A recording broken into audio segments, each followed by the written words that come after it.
যারা গণহত্যা করেছে গণহত্যাকারী দলের দোসর হিসেবে আমরা তাদেরকে চিহ্নিত করব।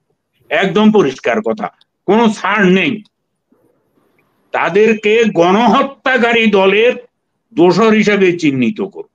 এইটা ছিল শেখ হাসিনা মনোভাব এবং অস্ত্র।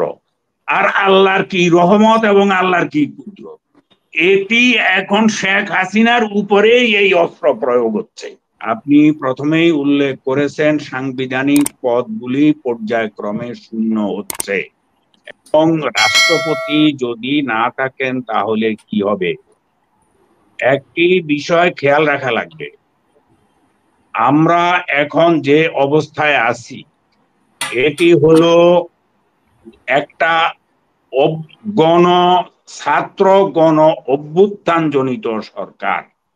সংবিধানে ছাত্র গণ অভ্যুত্থান অথবা কোন অভ্যুত্থানের কোন শব্দ নাই,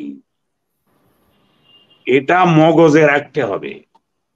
তাহলে একেবারে সাংবিধানিক সাংবিধানিক সাংবিধানিক যারা এই ধরনের জেকের করেন তাদের মগজ পরিষ্কার হওয়া লাগবে। এবং আমাদের মহামান্য রাষ্ট্রপতি যদি কোনো কারণে অসুস্থ হন অথবা তিনি যদি দায়িত্ব পালন করতে অপারগ হন অথবা তিনি আল্লাহ না করুক পদত্যাগ করেন, তাহলে এই পদ শূন্য থাকবে না, এটার একটা ব্যবস্থা হয়ে যাবে। কারণ এটি একটি বিপ্লবী সরকার, গণ অভ্যুত্থান জনিত সরকার, এটার একটা ব্যবস্থা হবে। এটা নিয়ে অযথা প্যাঁচ যারা করেন আমরা তাদেরকে চিনি, তারা ওই সেই যারা গণহত্যা করেছে গণহত্যাকারী দলের দোসর হিসেবে আমরা তাদেরকে চিহ্নিত করব। একদম পরিষ্কার কথা, কোনো ছাড় নেই। তাদেরকে গণহত্যাকারী দলের দোসর হিসেবে চিহ্নিত করব। এই পদ পূরণ হয়ে যাবে। পরবর্তী আছেন প্রধান বিচারপতি, তিনি এটা টেক ওভার করতে পারেন। অথবা জনগণ যদি মনে করে, জনগণ এত ঐক্যবদ্ধ যে আপনারা গতকালকেও তো দেখেছেন, গতকালকে 1 মাস পূর্তি উপলক্ষে এই দেশের লক্ষ লক্ষ কোটি কোটি জনতা সারা বাংলাদেশ এর ঘর থেকে বেরিয়ে এসে 1 মাস উদযাপন করেছে অত্যন্ত আনন্দের সঙ্গে।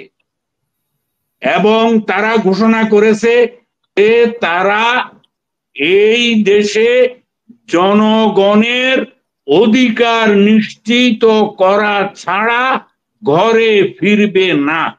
অতএব এই ব্যাপারে দুশ্চিন্তার কোনো কারণ আছে বলে আমি মনে করি না।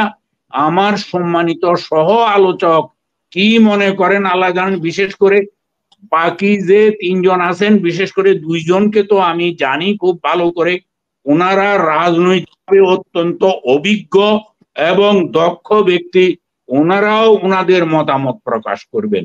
এটি গেল এক। নির্বাচন কমিশনের বিষয়ে যদি আলোচনা করতে হয় তো একটু পরে করি, কিন্তু মহামান্য রাষ্ট্রপতির উপরে এই মুহূর্তে পদত্যাগ করার কোনো চাপ আছে বলে আমি মনে করছি না, অথবা এই রকম কোন নমুনা আমরা কেউ এখনো দেখতে পাইনি। তিনি এখনো এই ছাত্র গণ অভ্যুত্থান জনিত যে বিপ্লবী সরকার, এই সরকারের সিদ্ধান্ত সমূহ যখনই তার কাছে যায় তিনি তাৎক্ষণিকভাবে এটি গ্রহণ করেন এবং সিদ্ধান্ত দিয়ে দেন, সঙ্গে সঙ্গে গ্যাজেটও হয়ে যায়। এবং এখন এমন ব্যবস্থা করা হয়েছে যে মহামান্য রাষ্ট্রপতি ভবন থেকে গ্যাজেট পর্যন্ত প্রকাশ হয়ে যায়, যেটি হওয়ার কথা তেজগাঁ থেকে, সেটি এখন ওটার সঙ্গে লিঙ্ক করে রাষ্ট্রপতি ভবন থেকেই গ্যাজেট হয়ে যায়। এতটুকু পর্যন্ত আমরা অগ্রসর হয়েছি। অতএব এই বিষয়ে সন্দেহের অথবা এই বিষয়ে দুশ্চিন্তা করার কোনো কারণ ঘটেনি এবং ইনশাল্লাহ ভবিষ্যতেও ঘটবে না। তার কারণ হলো এই জাতি এখন ঐক্যবদ্ধ, এক পায়ে দাঁড়ানো যে কোনো ভালো কাজ করার জন্য। এখন আসল কথা হলো যে শেখ হাসিনা তো একজন খুনি এবং গণহত্যাকারী। তিনি এমন একজনকে রাষ্ট্রপতি হিসাবে সংসদ থেকে নির্বাচিত করিয়ে এনেছেন, ভেবেছেন যে ওনাকে দিয়ে যা ইচ্ছা তা করানো যাবে। এইটা ছিল শেখ হাসিনা মনোভাব এবং অস্ত্র। আর আল্লাহর কি রহমত এবং আল্লাহর কি কুদরত, এটি এখন শেখ হাসিনার উপরেই এই অস্ত্র প্রয়োগ হচ্ছে।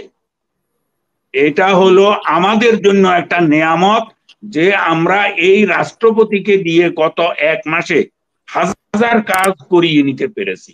অর্থাৎ এই সরকার বর্তমানে যেটি আছে অন্তর্বর্তীকালীন, তারা এই কাজগুলি করিয়ে নিতে পেরেছে, ভয়ের কোনো কারণ নাই। অসংখ্য ধন্যবাদ।